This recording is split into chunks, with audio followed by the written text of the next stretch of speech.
close your eyes. There is a country that sits exactly at the middle of the world. A line runs through it, an invisible line that divides the planet into north and south, into two equal halves. And in this country, on the coast, where the Pacific air is thick and warm and smells of salt and something green and alive, there is a city. And in this city, there is a neighborhood. We'll talk about it later. This is not the first country you think of when you think of football. It does not have the ancient obsession of Argentina, or the religious fervor of Brazil, or the tactical philosophy of Italy. It is not a country that exports footballers to the great leagues of the world in great numbers, though it has sent some, a number 10 with long blonde hair who became an idol in Mexico, a lethal striker who lifted multiple international trophies with Uruguay's most popular club, a right-back who captained the most glorious team in Manchester, a defensive midfielder who has become one of the finest in London. These are the names the country knows. The names the world has heard. Now, remember the city on the coast. If you walk north through this city, into a neighborhood between hills, and you ask the right person, an older man perhaps, someone who has lived there long enough to have witnessed things, they will lean close and give you a different name. A name the world has not heard. A name that exists only in the oral tradition of a neighborhood, passed from mouth to ear like a secret too good to keep and too improbable to write down. Il Nonno. Breathe in and breathe out. This is his story, or as much of it as anyone can be certain of. The rest is legend. He was born in the late 1980s in Guayaquil to parents who had come from Italy. This detail matters. Not because it explains everything, nothing explains everything about Il Nonno, but because it gives you a picture of the household. An Italian household in Ecuador. The particular combination of old world seriousness and new world warmth. A home where things were done properly, where a certain formality was maintained, where the son grew up surrounded by a gravity that the other children in the neighborhood did not quite carry. He always looked old, but not because he was. He was the same age as the others, born in the same decade, growing up in the same streets and schools and afternoon heat of Guayaquil. But he carried himself differently. He spoke differently. He considered things before he responded. He had the patience and the stillness of someone much older, the particular quality of a man who has already seen enough of life to know that most things are not worth rushing. An old soul. A passionate soul inside a grandfather's body with a young man's age. This is why they called him Grandpa. El Abuelo. Il Nonno. And the body itself was notable. Tall, over 1.80 meters, which in his neighborhood was significant. Thin, but not athletic thin. The kind of thin that looks almost fragile until you see it move. Long limbs, narrow shoulders, the silhouette of someone who might have been a painter or a teacher or a theologian. Not, at first glance, a footballer. First glances were always wrong about Il Nonno. Let your breathing slow now. Imagine the streets of a hot neighborhood in the afternoon. The warmth, the sound of children playing, the particular light of a coastal city. And a boy, tall and unhurried, walking through it all as if he had nowhere to be and everywhere to arrive. Every legend needs a witness. Someone who was there at the beginning, who can say, "I saw it before anyone else knew what they were seeing." For Il Nonno, that witness was El Loco. El Loco was his oldest friend, the kind of friend that neighborhoods make for you before you are old enough to choose your own. They had grown up in the same streets, breathed the same air, shared the particular brotherhood of two people who have known each other long enough to be past explanation. El Loco was everything Il Nonno was not: quick, loud, restless, the kind of person who fills a room by arriving. Where Il Nonno was stillness, El Loco was motion. Where Il Nonno considered, El Loco acted. They were, in the way of great friendships, exactly what the other needed. It was El Loco who first brought Il Nonno to the park. The park of Urdesa Norte. This is important. Say the name slowly. Feel the weight of it. Because for Il Nonno, this park was everything that the Olimpico was for Francesco Totti. Everything that San Siro was for Paolo Maldini. It was not just a place to play football. It was the place. The only place that ever truly mattered. His stadium, his cathedral, his home. He arrived at the park for the first time because El Loco brought him. And from that first afternoon, something in the park recognized him. The way certain places recognize certain people, not with a sign or a ceremony, but with a feeling. A feeling that says, yes. This is where you belong. This is where what you carry inside you has room to exist. The ball recognized him too. The first time he touched it in the park, the others stopped what they were doing. Not dramatically, not the way it happens in films, with sudden silence and slow motion. Quietly. The way you stop when you hear something you weren't expecting and don't quite want to interrupt. The ball obeyed him. That was the only word for it. It didn't just respond, it obeyed. It went where he wanted it to go, with the weight he wanted it to carry, at the moment he decided rather than the moment his body forced him to act. There was an authority in the way he touched it that had nothing to do with speed or power and everything to do with something that cannot be named. El Loco, watching from the side, said nothing. He didn't need to.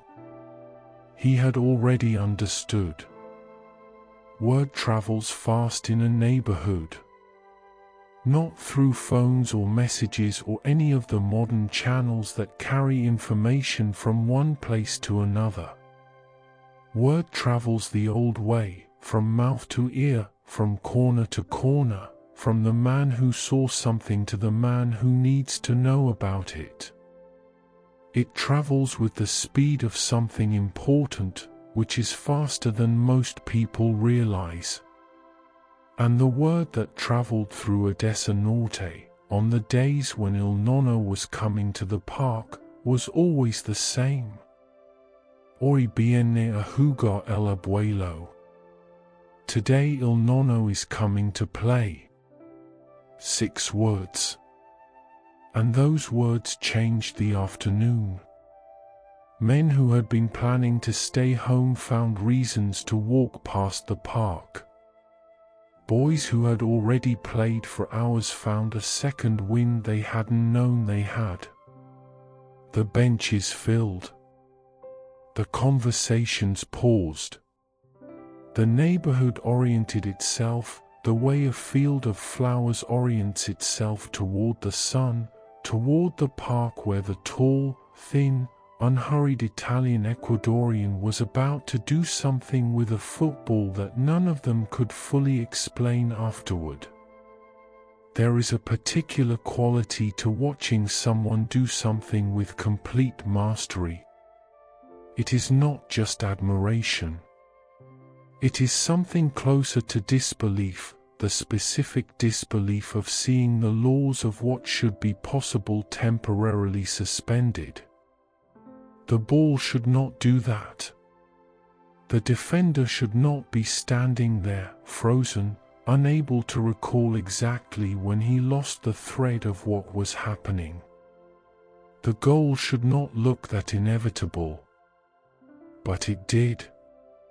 It always did when Il Nonno played. He moved through a game the way a man moves through a room he has lived in for 30 years, without looking, without hesitating, without needing to think about where anything is. The game was a room he had always lived in. He knew its geometry by instinct. And when he arrived late, which happened, because Il Nonno was not a man governed by urgency, the park refused to start without him. Teams were already complete. Sides had been chosen. The game was ready to begin. And yet, a draw was held. Someone had to come off because Il Nonno needed to play. Not because anyone forced this. Because the park understood, collectively and without debate, that a game without Il Nonno was a lesser thing than a game with him. The mathematics of 11-a-side could be renegotiated. The presence of Il Nonno could not be replaced. This is what it means to be a legend of the neighborhood. Not a statue. Not a trophy. A living rearrangement of priorities. Every great player has a signature. The thing they do that no one else does quite the same way. The gesture that is so entirely their own that when you see it, you see them even if you close your eyes afterward. For Il Nonno, it was the slide. Now, you must understand something about Il Nonno before we speak of the slide. He was not, by nature, an aggressive player. He was not a warrior in the conventional sense. He did not impose himself physically on the game, did not seek contact, did not welcome the collision that some players seem almost to need. He was elegant, unhurried. A player of touch and vision and the quiet authority of someone who has always known that the ball, properly directed, does more than anybody can. But there was one exception.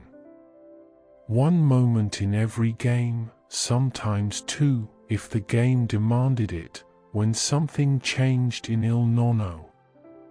When the stillness became something else. When the consideration gave way to a single, complete, explosive act of will. He would see the ball. See it at the feet of the opponent, in a position where it needed to be won back, in a moment where the elegant solution was not available and the only solution was the physical one. And he slid. The slide of Il Nonno was not like other slides. It was not tentative or calculated or performed with the self-preservation of a man who knows his body has limits. It was total. It was the commitment of someone who has decided, without reservation, that the ball is coming back and the only variable is how. He went in hard. Too hard, technically. By the rules of the game, by the letter of what was permitted, almost every slide of Il Nonno was a foul. The referee would point. the whistle would blow, and the neighborhood would rise. Not in protest, not in anger, in pure, uncomplicated joy. The joy of seeing a man who moves through life at the pace of someone who has all the time in the world suddenly reveal that somewhere inside that unhurried exterior there is a fire. A fierce, private, completely unexpected fire. Nobody complained about the foul. Nobody ever complained about a foul from Il Nonno. Because the slide was not aggression. It was love. The most intense expression of how much he cared, compressed into one moment and released all at once.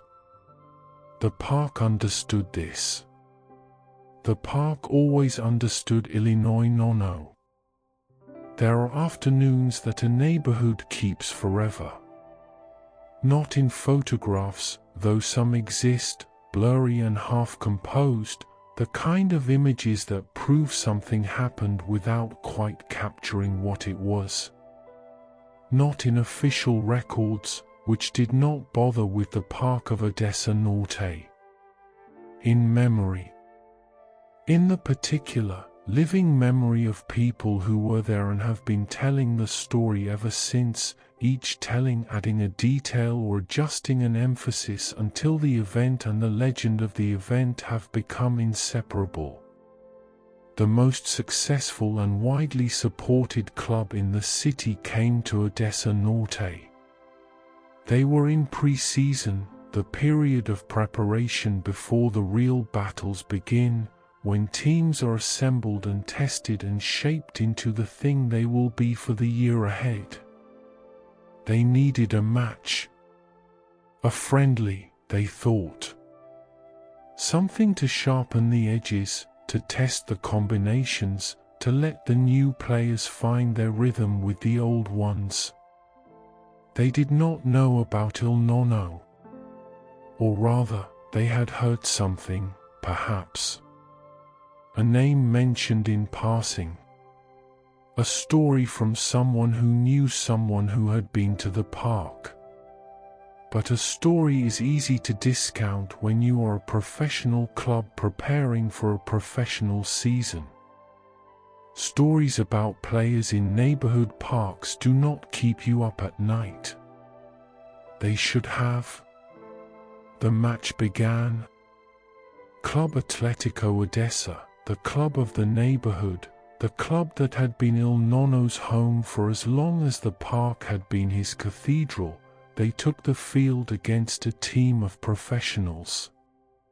Against men who trained every day, who were paid to be good at this, who had the resources and the coaching and the physical conditioning that the club of Urdesa Norte did not have and had never had. Il Nonno floated. This is the word the witnesses use. Not ran. Not played. Floated. As if the laws of effort that applied to everyone else had been suspended specifically for him on that afternoon. He was everywhere the ball needed him to be and nowhere the opponents expected him to be. He moved between them the way water moves between stones, not forcing, not fighting, simply finding the space that was always there if you knew how to look for it. The score at halftime was 3-1 in favor of Urdesa. The coach of the professional club, standing on the touchline watching his team be taken apart by a neighborhood side, did the only thing he could think to do. He asked them to take Il Nonno off. Not because Il Nonno had done anything wrong. Because he had done everything right. Because the humiliation, if it continued, would be too great. Because watching your professional players unable to contain a tall, thin, unhurried man in a tracksuit who moved as if he had nowhere to be, that is a particular kind of defeat that goes beyond the scoreboard. They took him off in the second half. The final score was 3-1. Il Nonno, from the bench, watched the rest of the match with the same expression he brought to everything, calm, attentive, slightly removed from the urgency that everyone else felt. As if he had already known how it would go, and the knowing had taken away the need to react. Let that image settle in your mind. The park of Urdesa Norte in the afternoon light. The professional players, confused and tired. And Il Nonno, floating between them like something the game had conjured specifically for that afternoon. Legends need confirmation. A neighborhood can say anything about one of its own. The love distorts. The pride amplifies. The story grows in the telling until you cannot be sure where the man ends and the myth begins. This is natural. This is what neighborhoods do. But when someone from outside the neighborhood, someone with no reason to be generous, no loyalty to protect, no stake in the elevation of a man from Urdesa Norte, when that person speaks the name with reverence, the legend becomes something else. It becomes testimony. El Nino was the greatest goalscorer the country had ever produced. A man whose name meant something far beyond the borders of Ecuador, whose goals had been counted and celebrated and mourned across the football world. El Nino had played at the highest levels, had faced the greatest defenders, had competed in the arenas where the game decided who was truly exceptional and who was merely very good. One day, El Nino came to Urdesa Norte.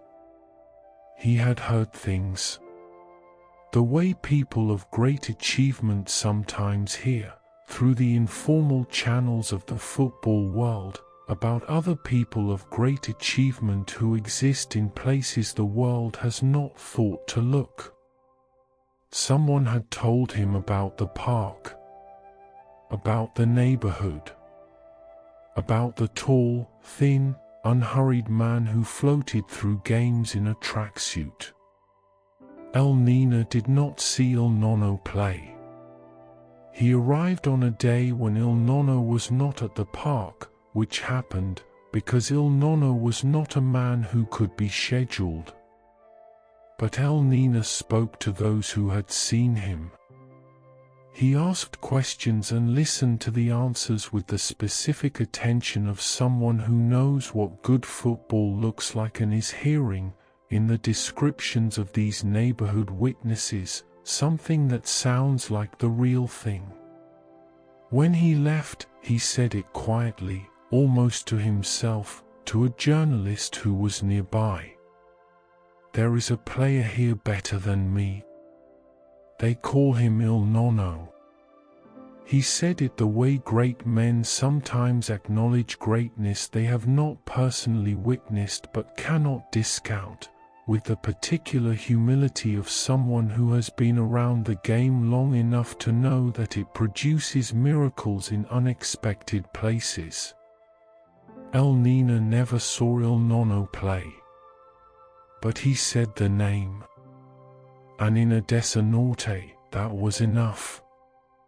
Every legend about a player who did not reach the heights their talent promised must answer the same question eventually. Why? In the case of Il Nonno, the question produced the usual range of theories that these questions always produce. The people of the neighborhood had their answers. The football people had their answers. And Il Nonno himself, when pressed, had an answer that was different from all of them and probably closer to the truth. Some said it was the physical. That the game had moved in a direction that favored a different kind of body, a different kind of energy, a different kind of relationship with running and pressing and the high-intensity demands of professional football. That Il Nonno's gift, the vision, the touch, the unhurried authority, was a gift from another era, one that the modern game had left behind. Some said it was discipline. That there were stories, and there were always stories, of invitations declined, of pre-seasons missed, of a relationship with commitment that was more complicated than the professional game would tolerate. There was a specific story, impossible to fully confirm, that a professional club had come for him and found him unavailable because he had gone to rest at his mother's house in the countryside and could not be reached. Il Nonno denied most of it, with the patience and the slight amusement of a man who has heard his own legend told back to him many times and found it entertaining without finding it entirely accurate. "They have invented many things about me in this neighborhood," he said once, in the careful, considered way he said everything. "But people here like to tell stories. I may have made some plays, but it is not so much." And then, after a pause that contained everything, "The truth is that I never had any other ambition than to play football. And above all, not to go too far from my neighborhood. From the house of my mom, where I spend my days. From being with El Loco, one of my best friends, who brought me to the park when I met him. For me, playing for Atletico Urdesa was like playing for Barça." Let that sentence rest in you for a moment. For me, playing for Atletico Urdesa was like playing for Barça. Not resignation. Not the defensive consolation of someone making peace with failure. A genuine statement of values. A description of what he actually wanted, which turned out to be exactly what he had. There is one more detail that the witnesses always mention when they describe Il Nonno in the park. The jersey. He played in a Barcelona jersey. Not a replica, not a training shirt, a proper football club Barcelona jersey, the kind you buy because you love a team and want to carry their colors on your body when you play. The blue and the red of the Catalan club, worn with the same naturalness with which he wore everything else, without announcement, without performance, simply as the right thing to put on when you were going to play football.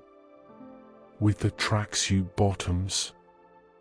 Always the tracksuit bottoms. And the mustache.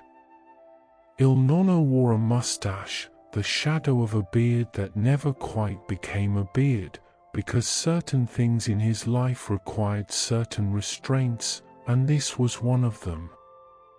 But the mustache was there, giving his already old-souled face the final touch of someone who has arrived at the park from a different decade and found, to his mild surprise, that it suits him perfectly. Tall. Thin. Barça jersey. Tracksuit bottoms. Mustache.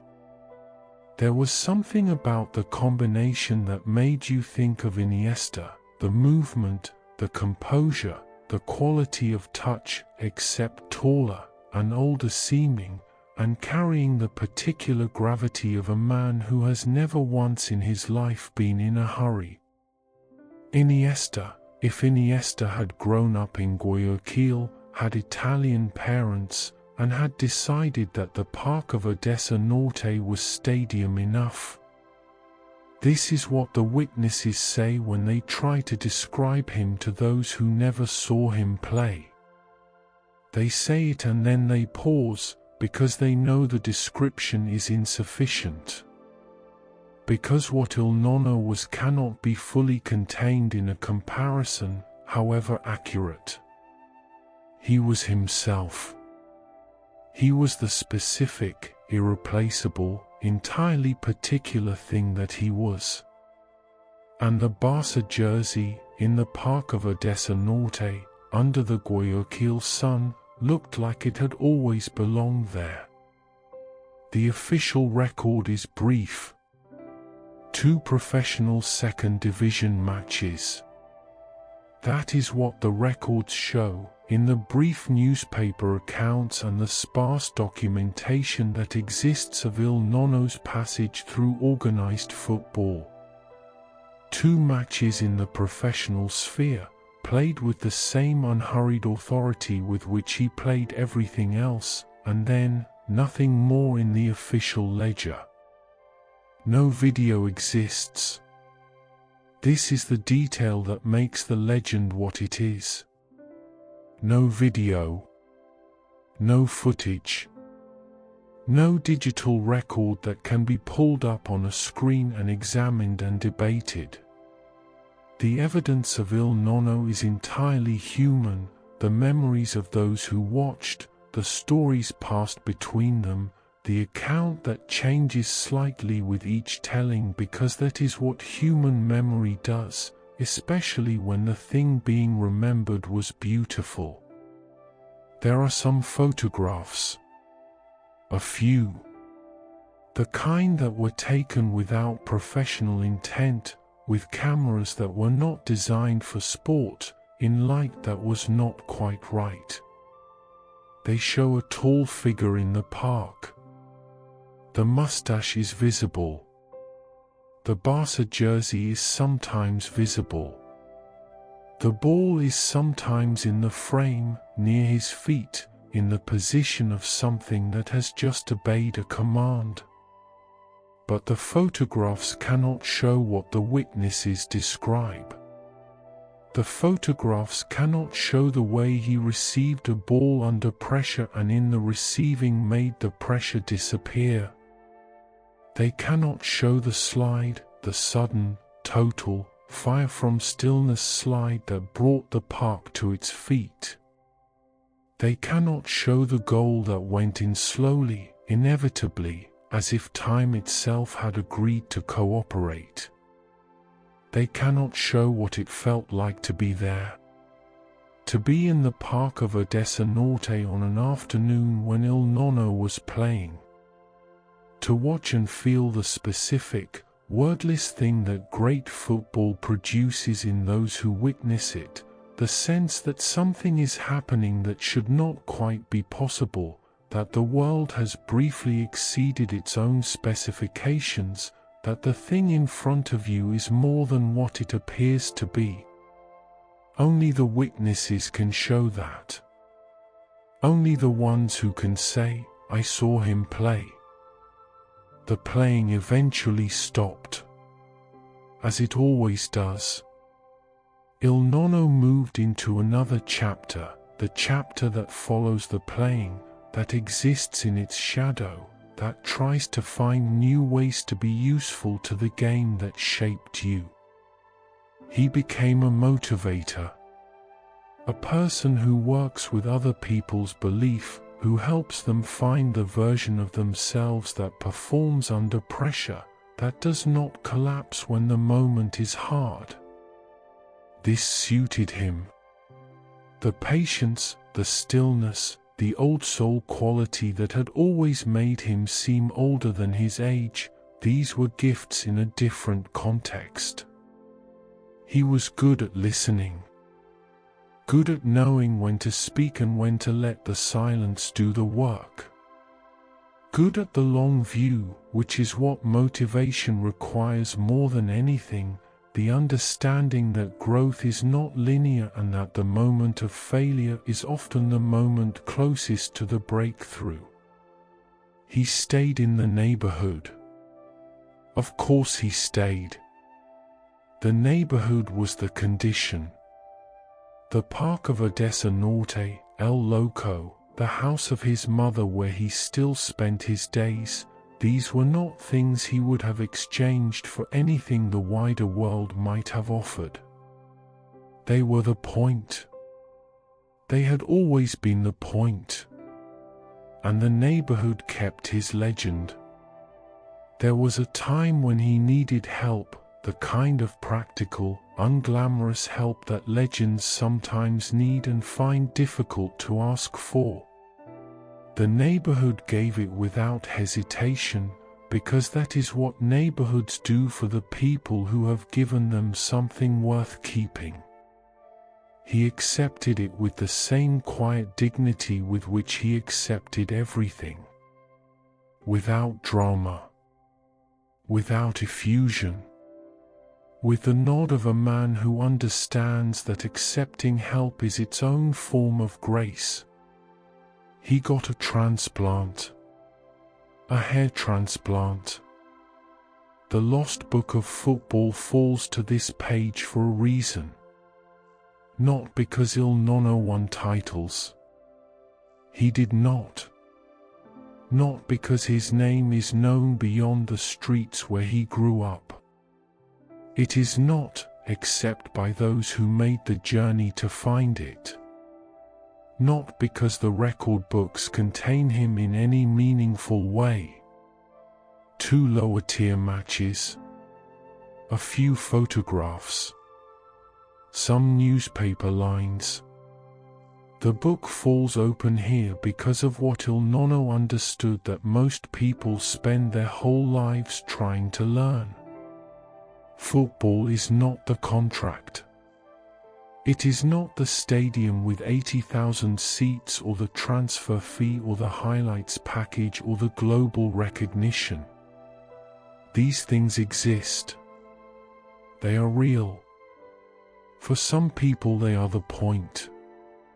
But they are not the only point. Football is also the park. The park in the afternoon, in the warm coastal air of Guayaquil, where a tall thin man in a Barça jersey and tracksuit bottoms arrives, perhaps a little late, because he is not a man governed by urgency, and the neighborhood rearranges itself to make room for him. Football is the slide, the one moment of fire in a game otherwise played in the key of calm. The moment that tells you, inside the stillness, something burns. Football is El Loco, watching from the side that first afternoon, saying nothing because nothing needed to be said. Football is the 6 words that changed an afternoon in Urdesa Norte, passed from mouth to ear across the neighborhood like the most important information in the world. Hoy viene a jugar el abuelo. Today Il Nonno is coming to play.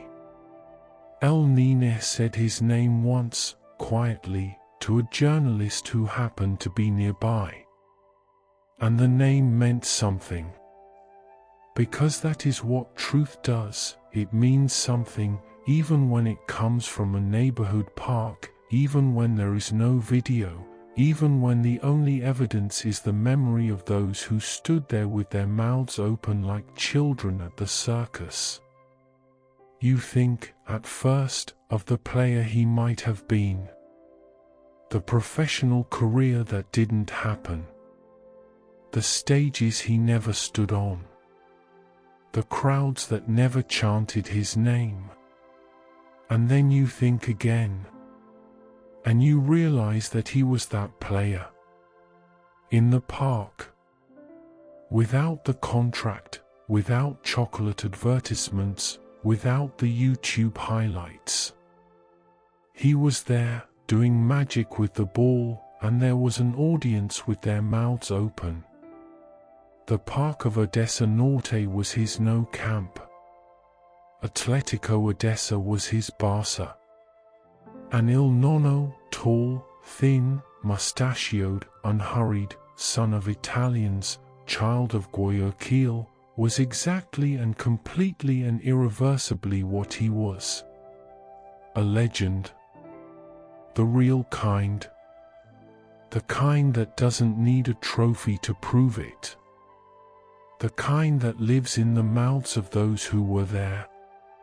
Let that thought settle over you now. Like the warmth of a Guayaquil afternoon. Like the sound of a ball on dirt in a neighborhood park. Like the feeling of watching something beautiful that no camera ever caught. Rest now. Rest. The book is still open. But tonight was enough.